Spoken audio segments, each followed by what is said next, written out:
Yes.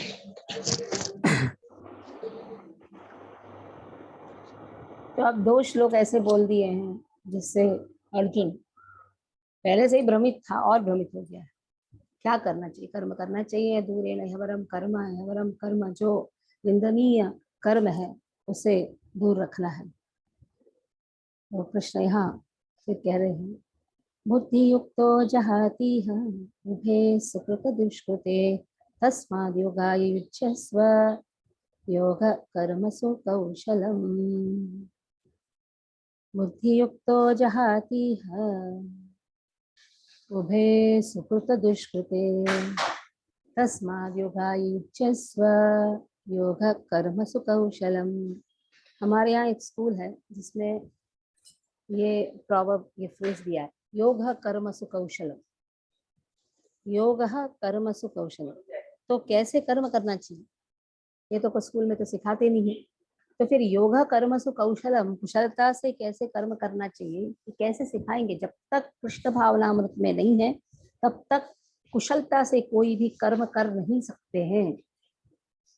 Krishna भावनामृत में ही हम कुशलता से कर्म कर सकते हैं। क्यों? उभय सुकृत दुष्कृते, अच्छा या बुरा फल से हम परे हो जाते हैं।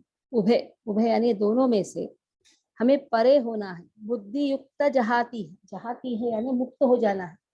अच्छा फल, बुरा फल, इन दोनों में से हमें मुक्त होना है। ऐसे इस तरह से कृष्ण कहते हैं, तस्माद योगाय युज्यस्व, युज्यस्व यानी इस तरह से लगे रहो, अपना जो भी कर्तव्य है करते रहो, लेकिन अच्छा फल या बुरा फल दोनों में से मुक्त हो जाओ, तब जाकर योग कर्मसु कौशलम, कर्म जो है आप कुशलता से करते हो। हर कार्य कर्तव्य में सब आ जाता है, हर कार्य, पारिवारिक कर्तव्य, सामाजिक कर्तव्य, हाँ, इतना तक कि मंदिर में भी आध्यात्मिक कर्तव्य, जो भी कर्तव्य कर रहे हो करो, जैसे आपको करना है तो करो बस। जैसे एक ड्रामा में नाटक वाला होता है, एक्टर्स होते हैं, वो भी एक्टिंग करते हैं। अभी पब्लिक ताली बजाने वाला है या नहीं है, सामने वाले को अच्छा लगने वाला है नहीं लगने वाला है, इसकी न फिक्र करके उसे सिर्फ अपना एक ड्रामा, एक रोल करना है। उसी तरह से हम भी यहाँ एक ड्रामा ही कर रहे हैं। कोई माता का रोल कर रहा है तो कोई पिता का रोल कर रहा है, कोई पति का, कोई ब्रह्मचारी का, कोई सन्यासी का, सब रोल ही कर रहे हैं। तो अपने अपने रोल को अच्छी तरह से करो, उभय सुकृत दुष्कृते, और इस प्रकार से तब जाकर वो योग कर्मसु कौशलम। ठीक है, तन्मय प्रभु पढ़िए।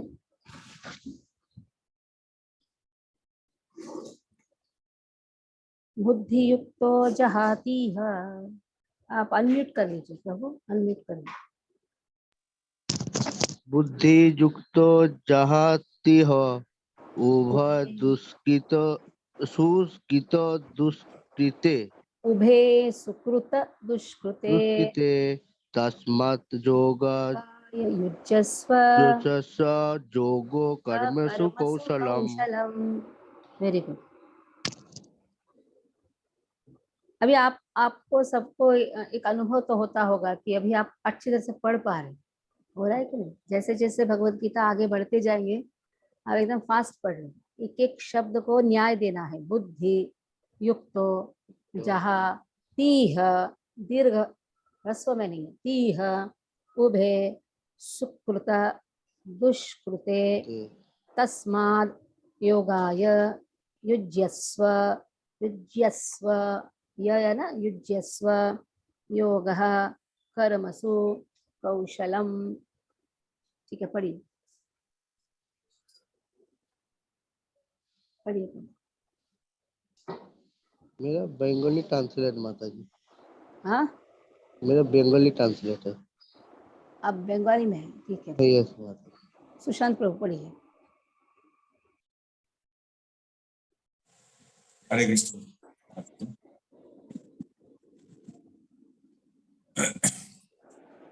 युक्तो जजाति उभे सुकृत दुष्कृते तस्माद् योगाय युज्यस्य योगः कर्मसु कौशलम्। वेरी गुड, आगे बढ़ो।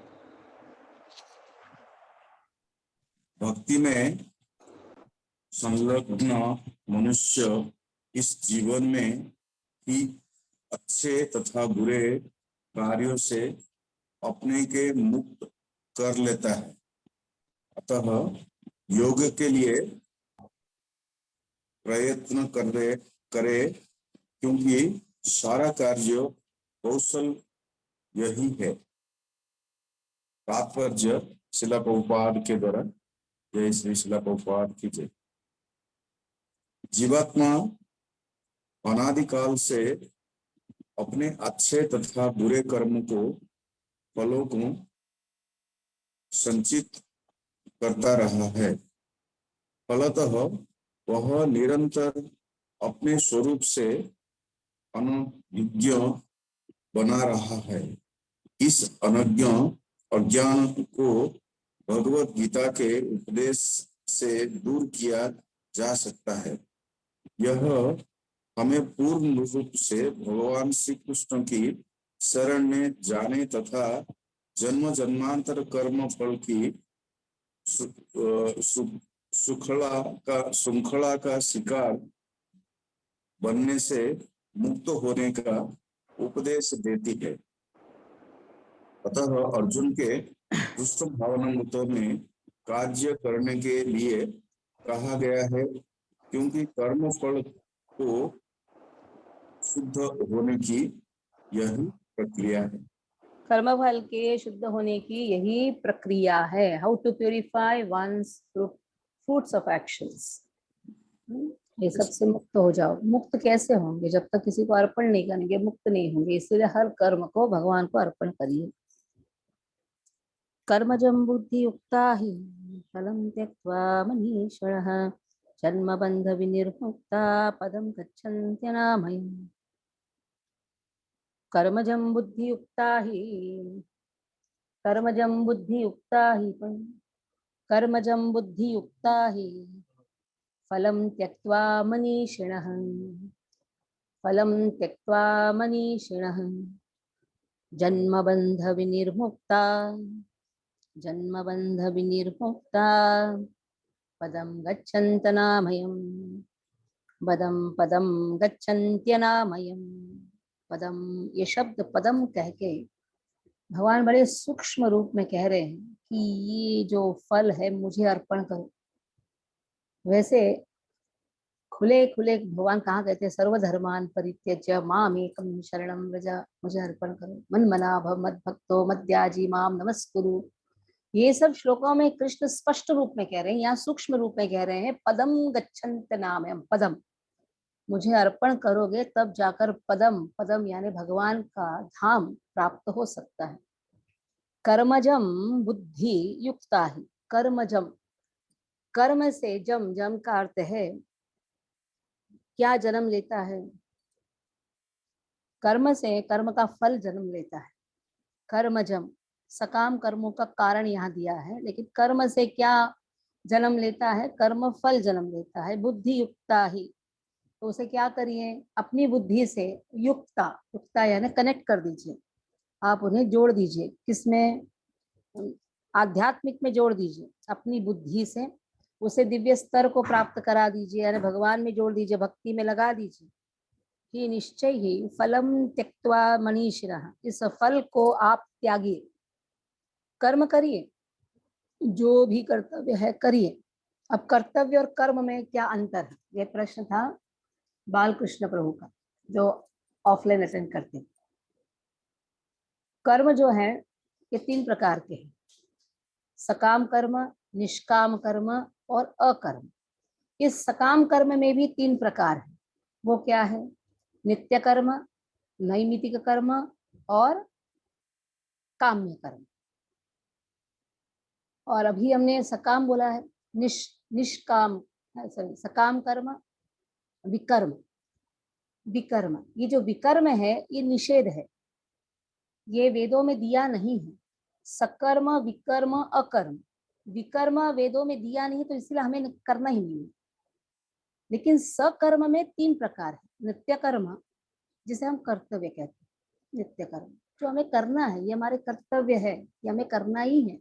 माता हो तो माता का धर्म है, पिता है तो पिता का धर्म है, ब्रह्मचारी है तो ब्रह्मचारी का धर्म है, सन्यासी है तो उसका धर्म है। ये नित्य कर्म है जिसमें फल की कम अपेक्षा रहती है। उसमें आप मोबाइल नहीं खींचते, मैंने बच्चे को कितना दूध पिलाया, चलो आज मोबाइल में डाल दो, नहीं। That is your duty, you have to do it, नित्य कर्म। फिर होता है नैमित्तिक कर्म, जिसे आप कभी कभी इमरजेंसी में करते हैं, किसी के विवाह में जाना या किसी का मैयत में जाना, ये सब इमरजेंसी वर्क है। काम्य कर्म जो आपको अच्छा लगता है वो करते हैं। आपको होटल अच्छा लगता है, कभी आप होटल में चले जाते हैं, तो उसमें अपेक्षाएं रहती है कि होटल वाला अच्छा आपको खाना देना चाहिए, वहाँ अपेक्षाएं रहती है। अरे मैंने पैसा दिया ना, तो वहाँ अपेक्षाएं रहती है। नित्य कर्म, नैमित्तिक कर्म और काम्य कर्म, ये सब आता है सकर्म में, क्योंकि वेदों में इसे निषेध नहीं किया है, इसे करने के लिए कह दिया है। लेकिन ये तीनों में जो नित्य कर्म है, ये जो है इसमें कम फलों की अपेक्षा रहती है। ठीक है, तो कृष्ण कहते हैं कर्मजम, आपको फल प्राप्त होते हैं, इससे मुक्त हो जाओ, तब जाकर जन्म बंध विनिर्मुक्ता, तब आप जन्म और मरण से अब विनिर्मुक्त विशेष रूपेण मुक्ति पाओगे। पदम गच्छन्ते नाम, तब आप भगवान के धाम को प्राप्त कर सकते हो। यहाँ ये जो श्लोक है, भागवत का श्लोक दिया है, पदम, बहुत सारे पदम पदम पदम है ये श्लोक में। अभी भी याद है जब हम लोग फर्स्ट भक्ति शास्त्री कर रहे थे, मेरे शिक्षा गुरु कमल ने कहा, एक ही दिन ने सिखाया, दूसरे दिन पूछा कौन ऐसे बोल सकता है, तो मैंने हाथ ऊपर क्या बोल, फर्स्ट श्लोक है जो मुझे एकदम कंठस्थ 2 मिनट में कंठस्थ हो गया था। ये बहुत सुंदर श्लोक है। समाश्रिता ये पद पल्लव प्लवम महत् पदम पुण्य यशो मुरार भवाम बुद्धिर्वत्स पदम परम पदम पदम पदम यद विपदम न तेषाम। मुझे बोला एकदम खेल खेल लग रहा था, बोले बहुत सारे पदम पदम, कितने पदम है, अब देखिए 8 पदम। समाश्रिता ये पद पल्लव प्लवम महत् पदम पुण्य यशो मुरारे भवाम बुद्धिर्वत्स पदम परम पदम पदम पदम यद विपदम न तेषाम। साथ साथ देखते हैं। समाश्रिता ये पद पल्लव प्लवम, प्लवम यानी बोट, नाव। भगवान के चरण कमलों को एक नाव से तुलना किया है। इस नाव में जाकर बैठ जाओ। कौन से नाव में? भगवान के पद पल्लव प्लवम। इस नाव की प्राप्ति हो गई तो समझ लो महत् पदम पुण्य यशो मुरारी। कैसा है? महत् पदम है, बड़ा सा नाव है। लोग बड़े बड़े नाव देखकर चकित हो जाते हैं। अरे आजकल के नाव में तो बहुत सारे क्या क्या रहता है, होटल बनाते हैं, अंदर रहने का बनाते हैं, उसे क्या कहते हैं? क्रूज क्रूज कहते हैं ना। लेकिन भगवान का जो है ये महत् पदम है। जो भी इस महत् पदम में बैठ जाता है, भवाम बुद्धिर्वत्स पदम, पूरा जो भव सागर है ये एक वत्स, वत्स यानी बछड़ा, बछड़े के जो पाव होता है उसकी निशानी होती है, उस निशानी में जितना पानी समेट लेते हैं उस उतना पानी जैसा हो जाता है, छोटा सा हो जाता है। तो इतने बड़े में से पूरा भवसागर कैसे दिखता है? एक छोटा सा वत्स पदम, वत्स पदम। तब जाकर उसे परम पदम प्राप्त होता है। परम पदम, परम पदम यानी वैकुंठ। वैसे 106 दिव्य देशम इस पूरे भूमि में है। जो भी 106 दिव्य देशम दिखता है उसे परम पदम प्राप्त होता है। श्री वैष्णव सिद्धांतों में रामानुजाचार्य स्पष्ट रूप में कहते हैं। ये 106 दिव्य देशम में मथुरा वृंदावन भी आता है, मुक्तिनाथ भी आता है, अयोध्या भी आता है। अरे आवाज में, पानी बंद, पानी बंद, आवाज में स्टॉप। तो ऐसे घर में क्लास नहीं है तो ऐसे होगा, सब जगह तो पानी भी नहीं, सब आवाज आती, नो नो वॉइस। तो ऐसे करके तो पदम पर जो भी 106 दिव्य देशम करते हैं, हमने 3 बार किया है, अब देखते हैं। लेकिन रामानुजाचार्य ने कह दिया है जो भी इसका एक बार भी पूरा भ्रमण करता है उसे वैकुंठ अवश्य प्राप्त होना ही होना है, क्योंकि 2 दिव्य देशम परम पदम में है। भगवान की कृपा से 3 बार कर लिया, अभी वापस चौथी बार सबको यात्रा लेके जाएंगे। हमारे साथ साथ जितने भी थे वो भी यात्रा में आए, हम लोग चौथी बार भी करेंगे, करने का प्रयास करेंगे। भवाम बुद्धिर वत्स पदम, हाँ ठीक है। फिर परम पदम प्राप्त होता है। अगर ये परम पदम प्राप्त करने की इच्छा नहीं है तो क्या होगा? पदम पदम पदम पदम माने एक एक अगर आप पद रखते हो वहां क्या है? विपदम ही है। क्या है? संकट ही है। आप बोलेंगे नहीं नहीं मेरे घर में सब एकदम पॉश, सब अच्छा है, मैं तो घर से बाहर निकलती नहीं हूँ, तो मुझे विपत्ति कहाँ से आएगी? आपको मालूम नहीं था कि आपकी जो काम वाली बाई ने साबुन डाल दिया था और बराबर धोया नहीं था बाथरूम, गए सड़क के गिर गए। विपदम, विपत्ति कहाँ आ सकती है आप कह ही नहीं सकते हो, आपको समझेगा ही नहीं कब विपत्ति आ जाएगी। तो इसीलिए पदम पदम यद विपदम न तेषाम, वहां 3 पदम है, एक विपदम है, विपदम वहां पदम ही है लेकिन विपदम 3 वहां आ गया है। परम पदम में चौथा आ गया है, वत्स पदम में 5वां आ गया है। समाश्रिता ये पद पल्लव पल्लव, भगवान का पदम को पदम पल्लव पल्लव वहां 6वां आ गया है। और भगवान का पदम कैसा है? महत्पदम 7। अब देखिए भगवान ने यहाँ पदम गच्छन्त नामयम, ये पदम का अर्थ क्या है? वहां वैकुंठ धाम बोले हैं कि भगवान के चरण कमल को बोले हैं? चरण कमल, क्योंकि चरण कमल यहाँ पदम का और एक अर्थ है, भगवान के भक्तों का चरण प्राप्त होता है। पहले भगवान के भक्तों के चरण प्राप्त होने के कारण हम जन्म त्यक्त्वा मनीषिणः, क्योंकि मनीषिणः कहा है, मनीषिणः का अर्थ है बड़े बड़े ऋषि मुनि, ये भी ये सब कर्म फल को त्यागते हैं। कैसे त्याग? इसलिए उनके चरण कमल को हम प्राप्त कर सकते हैं। पहले वहां उनके चरण कमल को प्राप्त करेंगे तब जाकर भगवान के चरण कमल को प्राप्त करेंगे, तब जाकर वैकुंठ को प्राप्त कर सकते। बिना गुरु शिष्य परंपरा से हम वैकुंठ को प्राप्त नहीं कर सकते। इसे मनीषिणः ये शब्द से हम ये जान सकते हैं कि जिन संतों ने फलम त्यक्त्वा ये कर लिया है उनके पदम को हम प्राप्त कर सकते हैं। बड़े सूक्ष्म ये जो श्लोक है इसमें पदम का बड़ा गहरा अर्थ है, सूक्ष्म अर्थ भी है। विजय प्रभु पढ़िए। हरे कृष्ण माता जी, नमो नमः। ओम कर्मजं बुद्धियुक्ता हि फलं त्यक्त्वा मनीषिणः जन्म बंध विनिर्मुक्ता पदम गच्छन्त्यनामयम्। इस तरह भगवत भक्ति में लगे रहकर बड़े बड़े ऋषि मुनि अथवा भक्तगण अपने आप को इस भौतिक संसार में कर्म के फलों से मुक्त कर लेते हैं। इस प्रकार वे जन्म मृत्यु के चक्र से छूट जाते हैं और भगवान के पास जाकर उस अवस्था को प्राप्त करते हैं जो समस्त दुखों से परे हैं। तात्पर्य श्रील प्रभुपाद जी के द्वारा। श्रील वहां प्रभुपाद से जी पढ़िए, नमो नमः। अज्ञानवश मनुष्य यह नहीं, वहां से पढ़िए सेकंड पार्ट। अज्ञानवश मनुष्य यह नहीं समझ पाता कि यह भौतिक जगत ऐसा दुखमय स्थान है जहां पद पद पर संकट है। केवल अज्ञानवश अल्पज्ञानी पुरुष यह सोचकर कि कर्मों से वे सुखी रह सकेंगे, सकाम कर्म करते हुए स्थिति को सहन करते हैं। उन्हें यह ज्ञात नहीं है कि इस संसार में कहीं भी कोई भी शरीर दुखों से रहित नहीं है। संसार में सर्वत्र जीवन के दुख, जन्म, मृत्यु, जरा तथा व्याधि विद्यमान है। किंतु जो अपने वास्तविक स्वरूप को समझ लेता है और इस प्रकार भगवान की स्थिति को समझ लेता है, वही भगवान की प्रेमा भक्ति में लगता है। फलस्वरूप वह वैकुंठ लोक जाने का अधिकारी बन जाता है, जहां न तो भौतिक कष्टमय जीवन है, न ही काल का प्रभाव तथा मृत्यु है। अपने स्वरूप को जानने का अर्थ है भगवान की अलौकिक स्थिति को भी जान लेना। जो ब्रह्मवश यह सोचता है कि जीव की स्थिति तथा भगवान की स्थिति एक समान है, उसे समझो कि वह अंधकार में है और स्वयं भगवत भक्ति करने में असमर्थ है।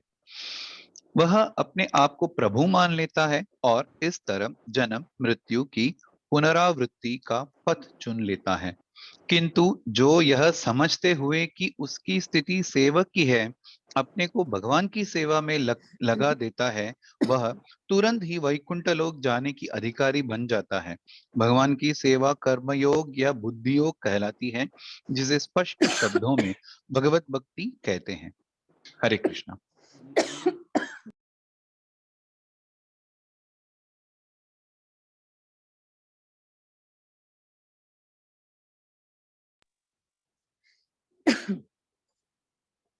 यदा ते मोहकलिलं बुद्धिर्व्यतितरिष्यति तदा गन्तासि निर्वेदं श्रोतव्यस्य श्रुतस्य च।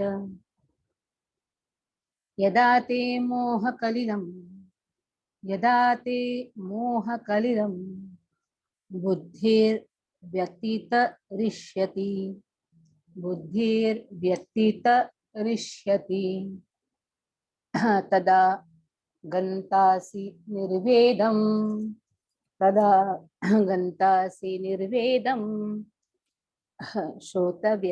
गन्तासि निर्वेदं श्रोतव्यस्य श्रुतस्य च।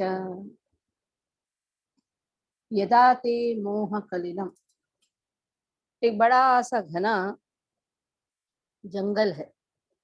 कलिलम यानी जंगल है। कौन सा जंगल है? मोह का जंगल है। लेकिन अपनी बुद्धि से वो इस जंगल को पार कर चुका है। इस मोहग्रस्त जंगल से एक बुद्धिमान व्यक्ति अपने आप को पार कर चुका है।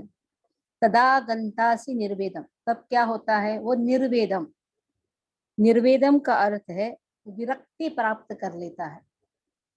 किससे विरक्ति प्राप्त करता है? जो भी उसने सुना है, श्रोतव्यस्य श्रुतस्य च। अरे ये वाला, हाँ, ऐसे ऐसे कर्मकांड करो। हाँ, बहुत सारे हम ट्रेडिशन करते हैं, ये करो वो करो, सब कुछ करो लेकिन भक्ति मत करो। बहुत सारे कर्मकांड में फंसे रहते हैं। तो ऐसे ऐसे पूजा या विधियां हम अपने जीवन में, क्योंकि हमारे पूर्वजों ने किया है, चलो ये से विधि हम करते आए, तो ये विधि को हम इतने अपना लेते हैं कि हमें भगवान का नाम लेने के लिए समय नहीं है, क्योंकि मोहग्रस्त। अगर ये विधि करोगे तो तुम्हें बहुत ऐश्वर्य प्राप्त होगा, ये विधि करोगे तो तुम्हारे यहाँ अच्छे धन, एजुकेशन सब प्राप्त होगा, विद्या प्राप्त होगी। इसीलिए क्या करते हैं, बहुत सारी विधियां घर में अपना लेते हैं। तो यहाँ कहा है कि जो भी इस मोह के जंगल से बाहर निकल जाता है, घने जंगल से बाहर निकल जाता है, वो किए हुए विधियों को अपने आप त्याग देता है। अभी किसी किसी के घर में गणपति लेके आते हैं, इतने गणेश की पूजा करते हैं कि वहाँ भगवान की भक्ति को भूल जाते हैं। क्यों गणेश की पूजा करनी है? हाँ, क्योंकि गणेश संकट मोचन, संकट को दूर कर देते। लेकिन पूरे वेदों में ऐसे दिया ही नहीं कि आपको घर में गणपति लेके आइए। नहीं, गणेश का मंदिर होता है जहाँ गणपति के आगमन के अनुसार रोज उनकी सेवा होती है। ऐसे नहीं कि घर में गणपति लेके आए फिर 1.5 दिन रखें, उसके बाद उनको विसर्जन करें। विसर्जन है ही नहीं गणपति आगमन में। ये सब विसर्जन का जो सिलसिला चालू हुआ, कब से चालू हुआ था? जब लोकमान्य तिलक ये जो इंडिपेंडेंस मूवमेंट में संघर्ष में कर रहे थे, इसी कारण से उन्होंने चालू किया था। तो ऐसे हाँ, हिंदू समाज को सबको एकत्रित करने के लिए ऐसी विधि उन्होंने चालू की थी। लेकिन ये कुछ वेद अनुष्ठान विधि है नहीं, तो ऐसे ऐसे विधियां एक को देख करके, या अच्छा बगल वाले ने गणपति रखा ना, इसीलिए उनको गणपति पावला पावला बनाया, गणपति उनको लग गए, इसीलिए उनके घर में बहुत सारा ऐश्वर्य है। अच्छा कोई साईं बाबा का करता है, चलो अच्छी बात है, हम भी साईं बाबा का करें। ये सब विधियां कहीं भी दिया नहीं है, सभी भगवान के दास हैं। ठीक है, किसी को सिद्धि प्राप्त हुई है, उस सिद्धि से किसी को ठीक कर रहे हैं, लेकिन भगवान तो एक ही है। भगवान की भक्ति को आप कैसे भूल सकते हैं? ठीक है, गणपति को लेके आना, लेके आइए, वहां बैठ के भगवत गीता पढ़िए, क्योंकि भगवान ने क्या किया है, जब भगवत गीता का रचना किया तब व्यास जी ने बोलते गए, और गणपति जी क्या कर रहे थे, एक दंत, अपने एक दंत को निकालकर पूरे वेदों की रचना की, पुराणों का रचना किया, महाभारत इतिहास का रचना की। उसी महाभारत में आता है भगवत गीता। तो अगर गणपति को सचमुच प्रसन्न करना है तो बैठ के भगवत गीता पढ़िए। वो सब तो होता नहीं है, चमक धमक करते हैं, अच्छा सा तैयार करते हैं, लोगों को बुलाते हैं, मोदक बिदक खिलाते हैं, फिर भेज देते हैं, फिर गणपति को भी छुट्टी कर देते हैं। ऐसे थोड़ी होता है कोई भी विधि। तो कोई भी जो भी मोहग्रस्त ऐसे जंगल से पार कर चुका है, कर जाता है अपनी बुद्धि से, तो ये बुद्धि कहाँ से प्राप्त होती है? मनुष्य रहा ऐसे संतों से प्राप्त होती है। संतों द्वारा हमें ऐसी बुद्धि प्राप्त होती है, तब जाकर हम श्रोतव्य से जो कुछ हमने सुना है और सुनने वाले हैं, इससे हम मुक्त हो जाते, विरक्ति प्राप्त करते हैं। निर्वेदम, शब्द निर्वेदम बहुत महत्वपूर्ण है। विरक्ति प्राप्त करते हैं, सुनने योग्य के प्रति, सुने हुए के प्रति। ठीक है, अगर कोई सुनाता भी, हम उसको क्या बोलेंगे, आप भी हरे कृष्ण महामंत्र करिए। और सुनाना भी बंद कर देता है, क्योंकि यहाँ हम ही सुना देते हैं कि आप क्या करिए, हरे कृष्ण महामंत्र करिए। ठीक है, सरिता पढ़िए।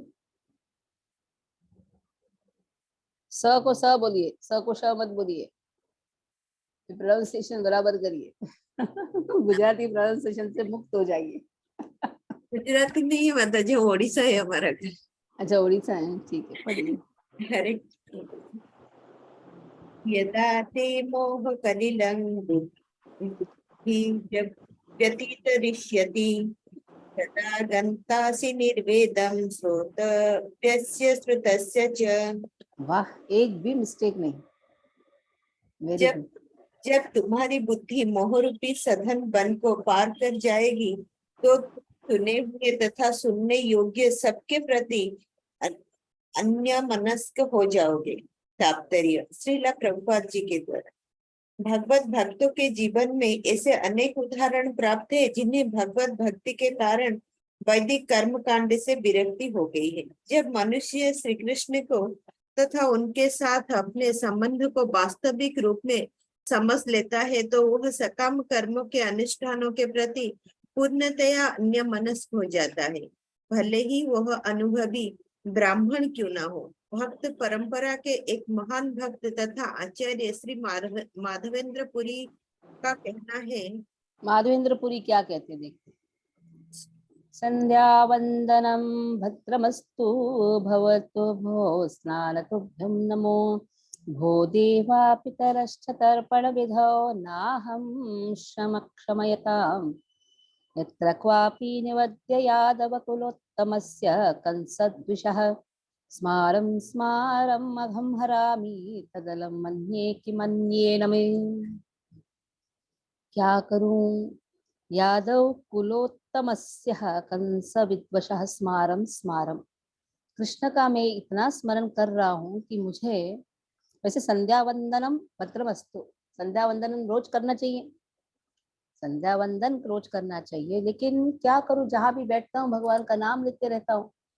तो लेकिन मैं दंडवत प्रणाम करता हूँ संध्या वंदन को। नदियों में जाके स्नान करना चाहिए, उसे भी मैं प्रणाम करता हूँ। देवताओं को, पितृगण को मैं तर्पण, देवताओं को, देव पितृगण, अब मैं आप लोगों के लिए तर्पण करने में असमर्थ हूँ। अब तो जहां भी बैठता हूँ यादव कुलवंशी कंस के हंता श्री कृष्ण का ही स्मरण करता हूँ, और इस तरह मैं अपने पापमय बंधन से मुक्त हो सकता हूँ। मैं सोचता हूँ कि यह मेरे लिए पर्याप्त है। जो भी हरे कृष्ण महामंत्र करता है उसको और कुछ करने की आवश्यकता नहीं है। वैसे 3 बार संध्या वंदन करना चाहिए, लेकिन कह रहे हैं कि मैं क्या करूँ, मैं सबको प्रणाम कर रही हूँ। अच्छी बात, स्नान करना चाहिए, जाकर नदियों में स्नान करना चाहिए, तर्पण करना चाहिए, लेकिन मैं जहाँ भी बैठ रहा हूँ मैं हरे कृष्ण महामंत्र करता हूँ और मेरे लिए, मेरे अनुसार ये पर्याप्त है। ठीक है, पढ़िए आगे। वैदिक रस्में तथा अनुष्ठान यथा त्रिकाल संध्या, प्रातःकालीन स्नान, पितृतर्पण आदि नव दीक्षितों के लिए अनिवार्य है, किंतु जब कोई पूर्णतः कृष्ण भावना भावित हो और कृष्ण की दिव्य प्रेमा भक्ति में लगा हो, तो वो इन विधि विधानों के प्रति उदासीन हो जाता है, क्योंकि उसे पहले ही सिद्धि प्राप्त हो चुकी होती है। यदि कोई परमेश्वर कृष्ण की सेवा करके ज्ञान को प्राप्त होता है, तो उसे शास्त्रों में वर्णित विभिन्न प्रकार की तपस्याएं तथा यज्ञ करने की आवश्यकता नहीं रह जाती। इस प्रकार जो यह नहीं समझता कि वेदों का उद्देश्य कृष्ण तक पहुंचना है और अपने आप को अनुष्ठानादि में व्यस्त रखता है, वो केवल अपना समय नष्ट करता है। कृष्ण भावना भावित व्यक्ति शब्द ब्रह्मा की सीमा या वेदों तथा उपनिषदों की परिधि को भी लांघ जाते हैं। शब्द ब्रह्म की सीमा या वेदों तथा उपनिषदों की परिधि को भी लांघ जाते हैं, यानी उसे कोई भी शब्द ब्रह्म का सीमा उसे बांध नहीं सकता है, क्योंकि हरिनाम संकीर्तन जो है ये सबसे परे है। भगवान की भक्ति शब्द ब्रह्म यानी वेदों के दिए हुए अनुष्ठानों से भी परे है। श्रुति विप्रतिपन्ना ते यदा स्यासति निश्चला, समाधौ वचला बुद्धि तदा योगमवाप्स्यसि। श्रुति विप्रतिपन्ना ते, श्रुति विप्रतिपन्ना ते यदा स्यासति निश्चला, यदा स्यासति निश्चला, समाधा वचला बुद्धि, समाधा वचला बुद्धि तदा योगमवाप्स्यसि, तदा योगमवाप्स्यसि। श्रुति विप्रतिपन्ना ते, विप्रतिपन्ना, विप्रतिपन्ना यानी कर्म फल से प्रभावित नहीं हो रहा है। श्रुति वैदिक ज्ञान के कर्म फल से प्रभावित हुए बिना ते यदा स्थियासति निश्चला, कैसा है उसकी जो चेतना कैसी है, स्थियासति स्थिर है, उसकी बुद्धि स्थिर है। अब दे दिए स्थियासति निश्चला, एक निष्ठ है, एक निष्ठ होकर स्थिर है।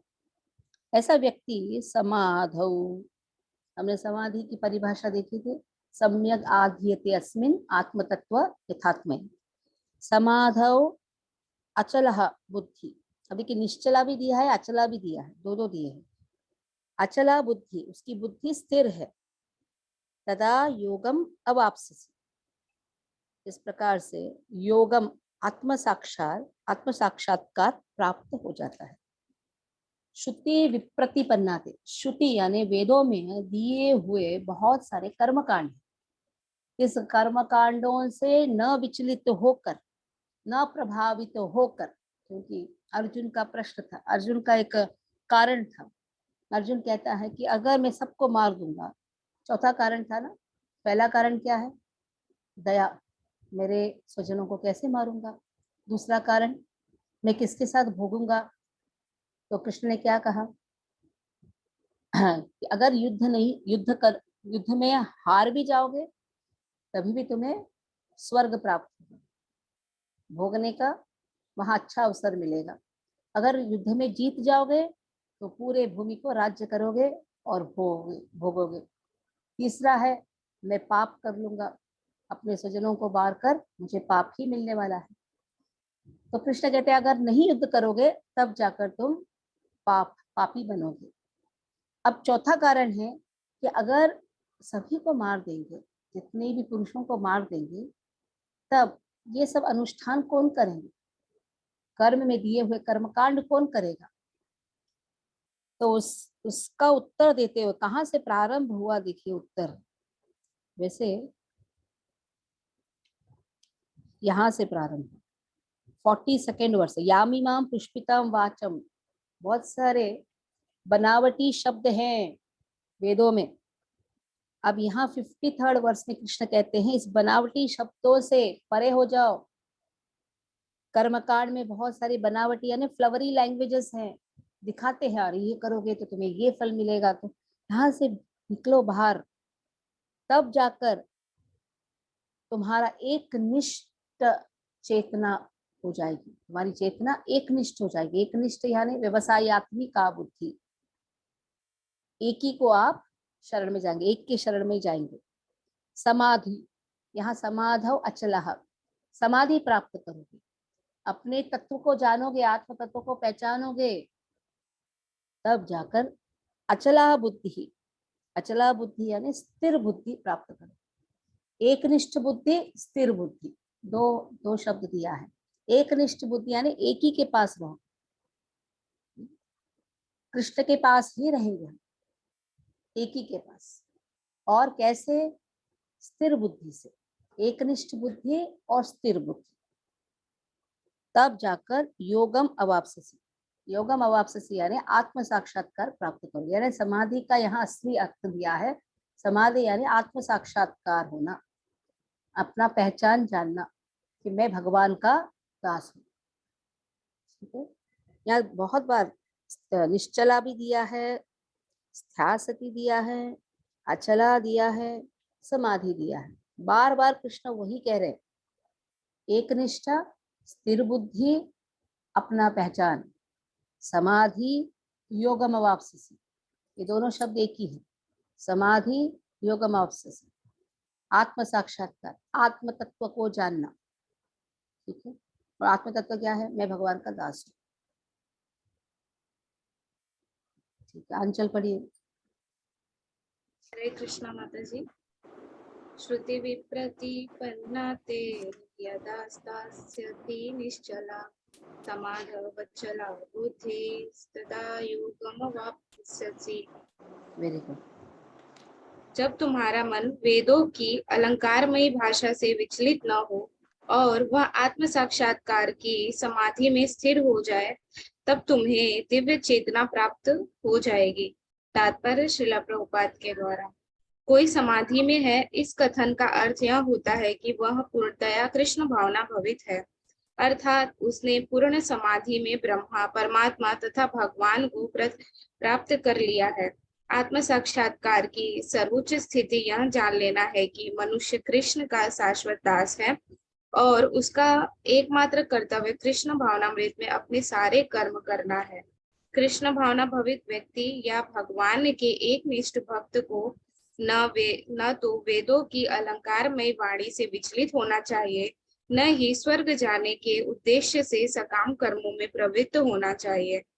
कृष्ण भावनामृत में मनुष्य कृष्ण के सानिध्य में रहता है और कृष्ण से प्राप्त सारे आदेश उस दिव्य अवस्था में समझे जा सकते हैं। ऐसे कार्यों के परिणाम स्वरूप निश्चयात्मक ज्ञान की प्राप्ति निश्चित है।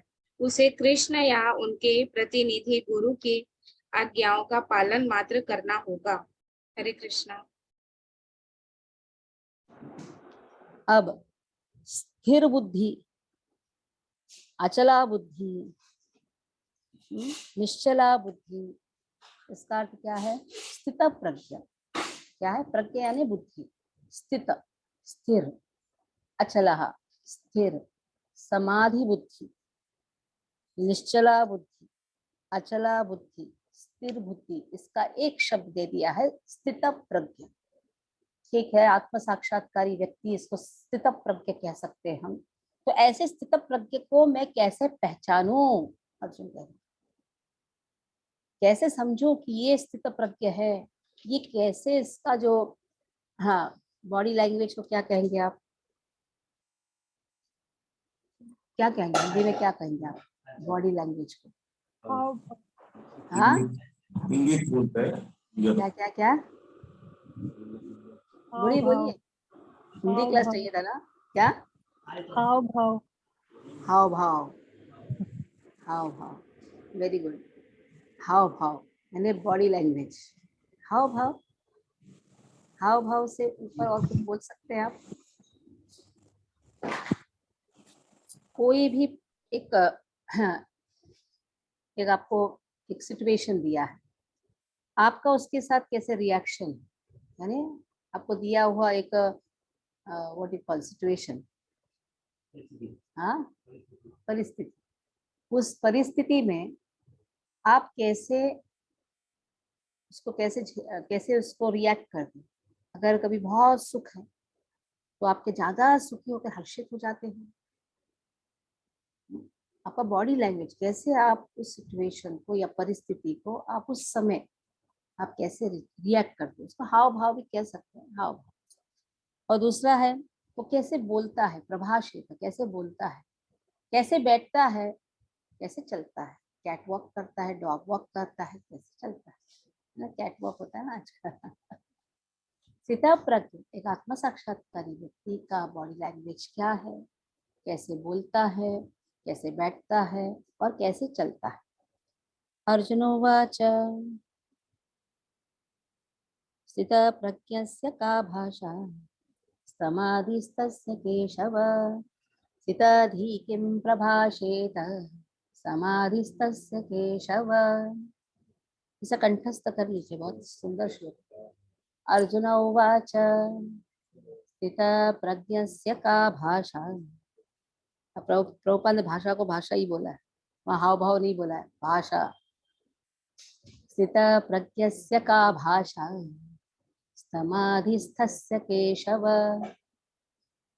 समाधिस्थस्य केशव स्थितधि किं प्रभाषेत स्थितधि किं प्रभाषेत समाधिस्तस्य केशव किमासीत व्रजेत किमासीत व्रजेत किम।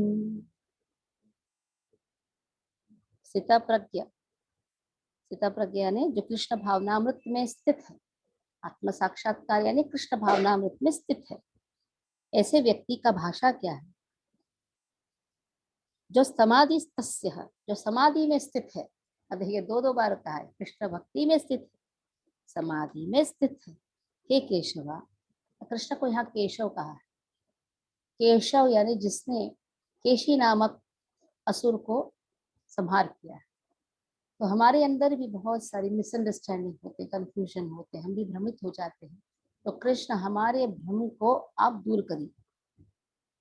तो हमें हमें हमें जानना है कि जो स्थित प्रज्ञ होता है, समाधि तस्य होता है, स्थित धी किम, स्थित धी यानी जिसकी बुद्धि स्थिर है, ऐसे व्यक्ति प्रभाषेत कैसे बोलता है, कैसे बोलता है। भाषा और प्रभाषेत में बहुत अंतर है। भाषा यानी रिएक्ट कैसे करता है, प्रभाषेत का अर्थ है उस समय क्या बोलता है।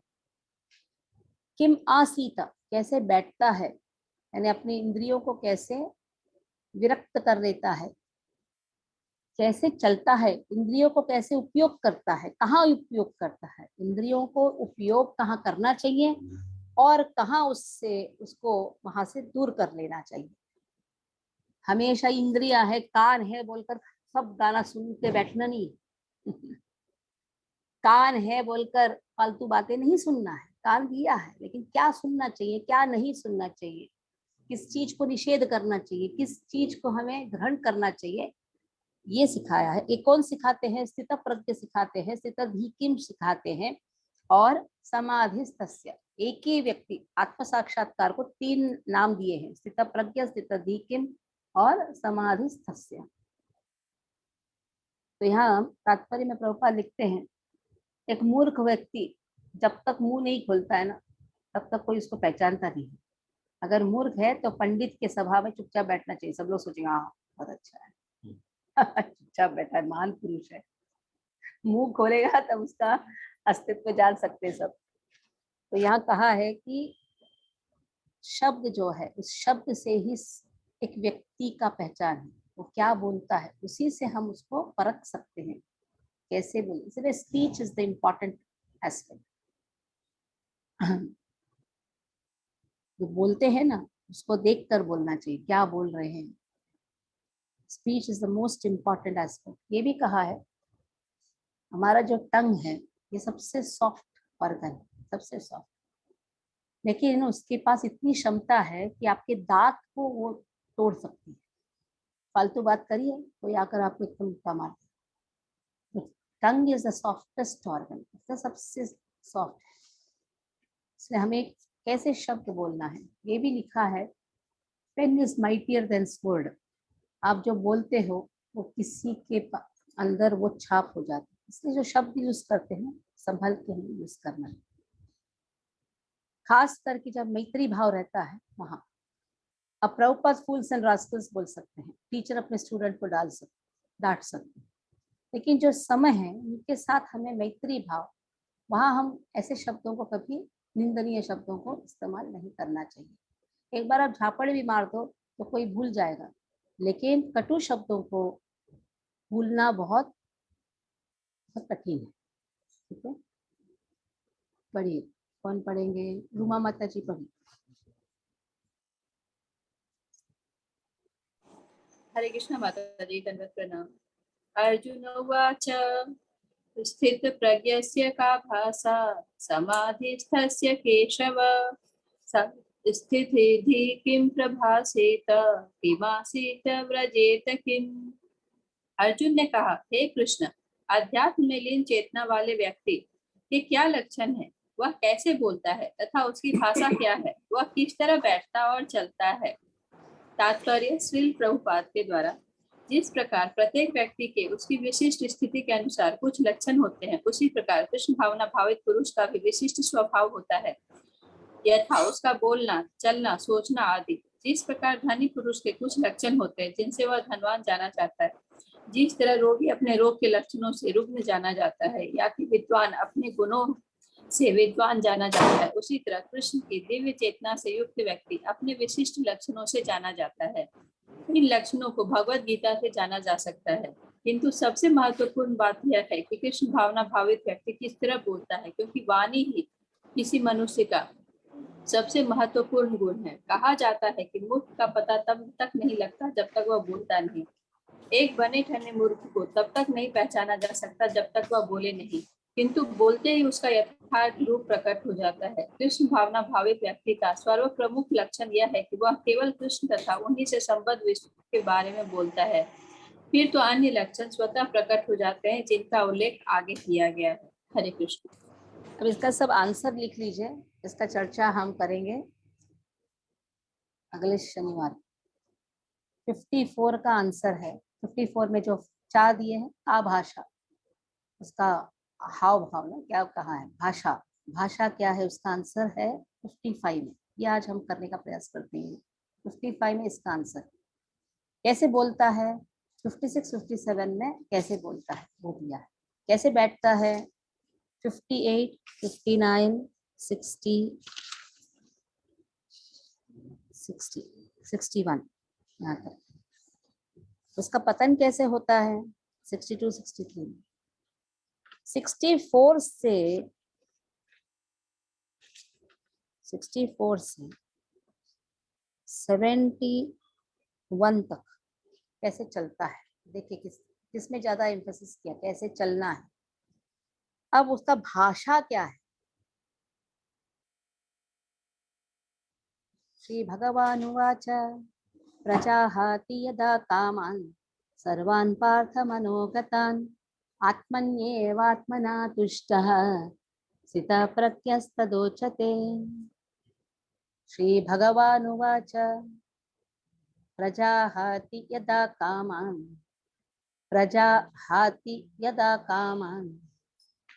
सर्वान् पार्थ मनोगतान् आत्मन्येवात्मना तुष्टः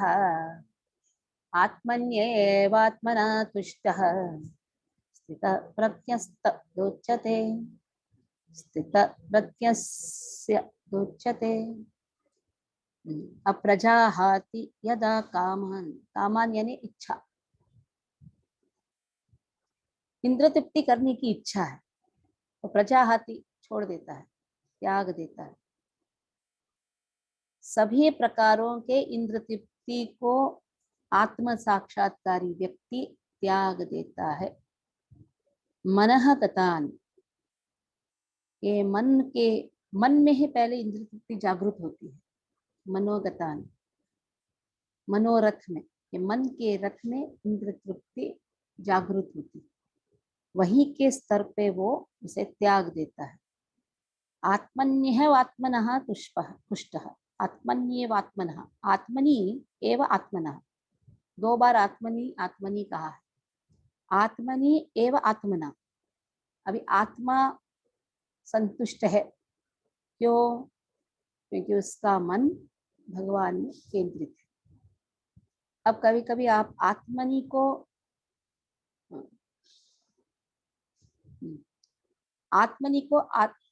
को यहाँ आत्मा शुद्ध अवस्था पे है, इसीलिए मन संतुष्ट है। कभी कभी आप आत्मनि को मन कर सकते हैं, मन शुद्ध अवस्था में है क्योंकि आत्मा संतुष्ट है। देखिए इसको थोड़ा सा टेक्निकल है, बलदेव विद्याभूषण इसका कमेंट्री लिखते हैं। आत्मनि आत्मना संतुष्ट, आत्मनि को आत्मा का अर्थ दे दीजिए। आत्मा शुद्ध है, क्यों शुद्ध है? आत्मा शुद्ध है इसीलिए मन संतुष्ट है। आत्मा कब शुद्ध होता है? जब अपने अस्तित्व को पहचानता है, तब जाकर मन संतुष्टि प्राप्त करता है। अब आत्मा को मन ले लीजिए, 2 मीनिंग है, आत्मा को मन भी बोल सकते हैं। मन शुद्ध है, क्यों शुद्ध है? क्योंकि वो इंद्रिय से मुक्त है। मन शुद्ध है इसीलिए आत्मा संतुष्ट है। ठीक है, तो यही भाषा है। क्या भाषा है? वो संतुष्ट है, मन के स्तर पे संतुष्ट है, आत्मा के स्तर पे संतुष्ट है। मन विशुद्ध है, आत्मा विशुद्ध है, इसीलिए वो संतुष्ट है। वैसे भी कहते हैं अपने अगर भौतिक जगत में भी संतुष्टि प्राप्त करना है तो अपने नीचे वालों को देखिए, हमेशा अपने ऊपर वालों को मत देखिए। क्योंकि हम बच्चों को सिखाते हैं ना, तुम्हारे फ्रेंड को कितना मार्क मिला, अच्छा उसको ज्यादा मार्क मिला, तो उसको पहले से हम क्या सिखा रहे हैं? असंतुष्ट रहना सिखा रहे। उसके नीचे वालों को कभी देखने को बोलते हैं अरे वो फेल हो गया क्या तुम्हारा, ठीक है तुम अच्छे मार्क लिए, सिखाते नहीं है। अगर उसने यही जवाब आपसे पूछा, यही सवाल आपसे पूछा, आपके फ्रेंड कितने कमाते हैं, तो आपको कितना दुख हो। पापा मेरे फ्रेंड्स ना, मेरे फ्रेंड के फादर ने कार लाके दिया, आप मुझे साइकिल लाके दे रहे हो, तो आपको कितना दुख होगा। तो इसीलिए ये पहले से ही याद रखिए, कभी भी इस प्रकार का कंपैरिजन नहीं सिखाइए। हरेक अपने अपने कर्म के अनुसार उसको फल मिलता ही है। वो कर्म पहले जन्म का कर्म क्यों हम जा रहे हैं, इसी कर्म। पढ़ाई नहीं किया तो उसको कैसे मार्क मिलेगा? 0 मार्क ही मिलेगा। तो उसको जाकर क्यों पूछना है? पूछने की जरूरत नहीं। जैसे जैसे वो कर्म करेगा उसके पहले के अनुसार भी उसको फल मिलेगा। आवश्यक नहीं अच्छा पढ़ाई करेगा तो उसको अच्छा मार्क मिलना ही है, आवश्यक नहीं है। उस समय उसको कुछ बीमारी आ गई और वो एग्जाम नहीं दे पाया, तो इसीलिए छोड़ दीजिए। ज्यादा हमें कंपैरिजन नहीं करना चाहिए, किसी चीज में कंपैरिजन नहीं करना चाहिए। बस यही करना चाहिए कि अरे वो तो अच्छा भक्ति कर रहा है, मैं भी अच्छा भक्ति करूं, यहाँ कंपेयर कर लीजिए। वो अच्छा श्लोक बोलता है, मैं भी अच्छा श्लोक बोलूं, यहाँ कंपेयर करिए। ये भौतिक जगत में कंपेयर करने में कोई भी अर्थ नहीं है। इसलिए ये व्यक्ति क्या है, प्रजाहाति यदा कामान, सब कुछ छोड़ दिया, मन के स्तर पे ही सब इच्छाओं से मुक्त हो गया है। इसीलिए मन के स्तर पे वो शुद्ध है, मन के स्तर पे वो पवित्र भी है, आत्मा के स्तर पे वो शुद्ध है, आत्मा के स्तर पे वो संतुष्ट है। यही इसका भाषा है, बॉडी लैंग्वेज। उसको देखकर आपको भी संतुष्टि मिलती है क्योंकि वो संतुष्ट है। पढ़िए प्रिया, पढ़िए। दंडवत प्रणाम माताजी। श्री भगवान उवाच प्रजहाति यदा कामान सर्वान् पार्थ मनोगतान् आत्मन्यवात्मना तुष्ट स्थितः प्रज्ञस्तदोच्यते। श्री भगवान ने कहा, हे पार्थ, जब मनुष्य मनोधर्म से उत्पन्न होने वाली इंद्रिय तृप्ति में समस्त कामनाओं का परित्याग कर देता है और जब इस तरह से विशुद्ध हुआ उसका मन आत्मा में संतोष प्राप्त करता है तो वह विशुद्ध दिव्य चेतना को प्राप्त कहा जाता है। तात्पर्य श्रीला प्रभुपाद जी द्वारा, प्रभुपाद की जय। श्रीमद् भागवत में पुष्टि हुई है कि जो मनुष्य पूर्णतः कृष्ण भावना भावित या भगवत भक्त होता है उसमें महर्षियों के समस्त सद्गुण पाए जाते हैं, किंतु जो व्यक्ति आध्यात्म में स्थित नहीं होता है उसमें एक भी योग्यता नहीं होती है, क्योंकि वह अपने मनोधर्म पर ही आश्रित रहता है। फलतः यहाँ यह ठीक ही कहा गया है कि व्यक्ति को मनोधर्म द्वारा कल्पित सारी विषय वासनाओं को त्यागना होता है। कृत्रिम साधन से इनको रोक पाना संभव नहीं, किंतु यदि कोई कृष्ण भावनामृत में लगा हो तो सारी विषय वासनाएं स्वतः बिना किसी प्रयास के दब जाती हैं। अतः मनुष्य को बिना किसी झिझक के कृष्ण भावनामृत में लगना होगा, क्योंकि यह भक्ति उसे दिव्य चेतना प्राप्त करने में सहायक होगी। अत्यधिक उन्नत जीवात्मा अपने आप को परमेश्वर का शाश्वत दास मानकर आत्मतुष्ट रहता है। ऐसे आध्यात्मिक पुरुष के पास भौतिकता से उत्पन्न एक भी विषय वासना भटक नहीं पाती। वह अपने को निरंतर भगवान का सेवक मानते हुए सहज रूप में सदैव प्रसन्न रहता है। हरे कृष्णा, धन्यवाद प्रणाम। ये इसके शारीरिक लक्षण है। प्रसन्नता इसके शारीरिक लक्षण। दुखी आत्मा नहीं है, कैसा है? संतुष्ट आत्मा, पवित्र आत्मा। दुखी मन नहीं है, पवित्र मन है, शुद्ध मन है, इसीलिए वो हमेशा संतुष्ट रहता है, प्रसन्न रहता है। तो ये प्रसन्नता जो है ये सिर्फ आध्यात्मिक जगत में ही हम प्राप्त कर सकते हैं, या दिव्य जीवन में ही हम संतुष्टि प्राप्त कर सकते हैं। हरे कृष्ण। यहाँ हम समाप्त करते हैं। इसमें किसी का कोई प्रश्न है? कुछ नहीं। हरे कृष्ण माता।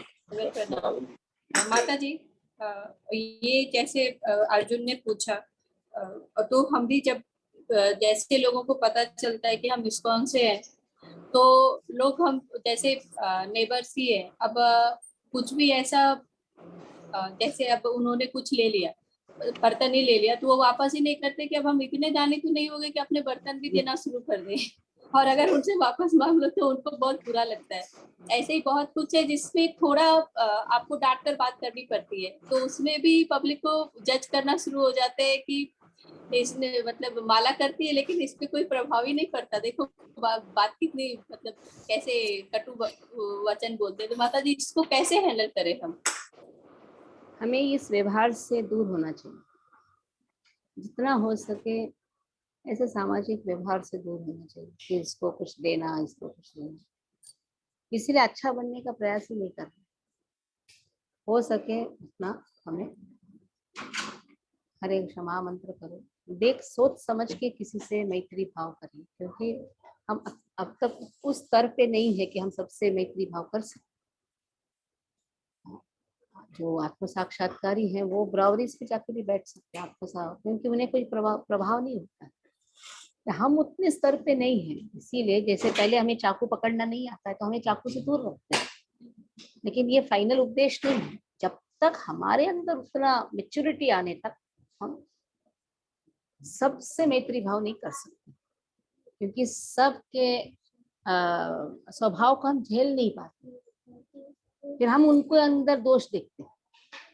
दोष देखने की प्रवृत्ति भी गलत है, हम उसको दया के भाव से नहीं देख पा रहे। तो इसीलिए जैसे भी डॉक्टर को भी पेशेंट्स के पास कब भेजते हैं, जब वो स्वयं जान सकता है और स्वयं को भी बीमारी से दूर रख सकता है, तो जाएगा, नजदीक में जाएगा, खुद भी बीमार पड़ जाएगा। तो So we have to deal only when we are matured. माता जी, एक पेरेंटिंग से एक प्रश्न था। हाँ माता जी, जैसे अभी मतलब ये मेरी बेटी स्कूल जाती है चाहे, तो उससे मतलब मैं मतलब मारना पीटना नहीं सिखाया, तो अभी पिट के आती है स्कूल से, या फिर कोई बच्चा ऐसे चोट पहुंचाता है तो समझ नहीं आता मैं उसे क्या सिखाऊं। मतलब उसे ऐसे अगर बच्चों को सिखाते ज्यादा कुछ नहीं बोलना है, बच्चों को छोड़ दो, अपने आप में पहले ग्रहण करो, बच्चों को छोड़ दो, वो बराबर आपको देख देख के वो सीख जाएंगे। ज्यादा बच्चों को उपदेश नहीं करना है, क्योंकि उनको इतना समझ में नहीं आता है, बाल अवस्था में उन्हें कुछ भी नहीं मालूम। हाँ इतना बोल सकते हैं जंक फूड नहीं खाना चाहिए, अच्छा बोलना चाहिए, ऐसे ऐसे सब सिखा सकते हैं। चॉकलेट्स है, चॉकलेट्स हमारी माँ हमको बोलती थी चॉकलेट्स मिलता था तो घर में लेके आओ, और फिर देखती थी ठीक है क्या, फिर उसको कट करती थी, शेयरिंग इज केयरिंग ऐसा करके सिखाती थी। मतलब छोटी उसे छोटी मैं चीजों को, कभी नहीं सिखाऊं ना कि मतलब किसी को और ऐसे करना या कुछ ऐसे बताना। ज्यादा कुछ बोलना नहीं चाहिए बच्चों को। नए मंजिल उनको कुछ बोलना है। और किसी का कोई प्रश्न? हमारी नई माता मंजिल जी पहले आके आपने बैठ गए। हाँ माता जी पहले आप बताए कि सकाम अकाम और विकाम। काम सकर्म विकर्म अकर्म। सकर्म यानी जो वेदों के अनुसार कर रहे हैं, सकर्म। विकर्म वेद में नहीं कहा है, गुंडागर्दी करो, किसी को कत्ल करो, नहीं कहा है। विकर्म ओके। निषेध कर्म। और अकर्म क्या? अकर्म यानी भगवान को केंद्रित रख के करो। सकर्म में अच्छा ही फल मिलता है, विकर्म में बुरा फल मिलता है, अकर्म में कुछ फल नहीं मिलता है, क्यों सब फल भगवान के लिए। न्यूट्रल। और सकर्म में 3 प्रकार के, नित्य, नैमितिका और काम्य। काम्य। काम्य तो ये अकर्म और विकर्म में कोई प्रकार का नहीं है, ऐसे हम नहीं लेते। विकर्म तो करना ही नहीं है, ओके। विकर्म तो निषेध है, नहीं करना है। नहीं करना। हरे कृष्ण। कौन सा श्लोक बोलोगे यार? बोलो।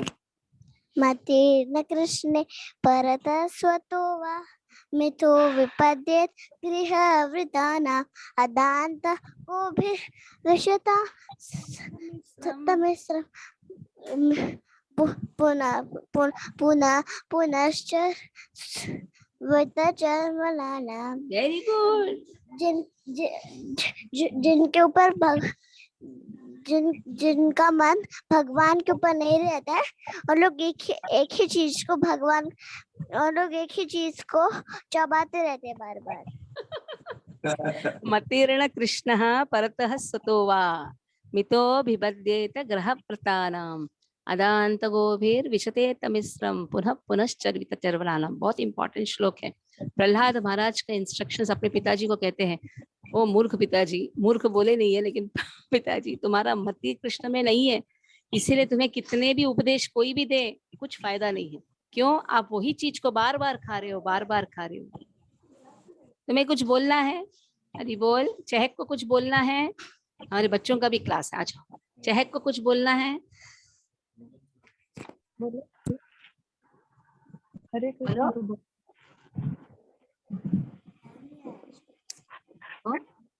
बोलो। हरे कृष्ण तो बोलो। कुछ हाँ, नहीं।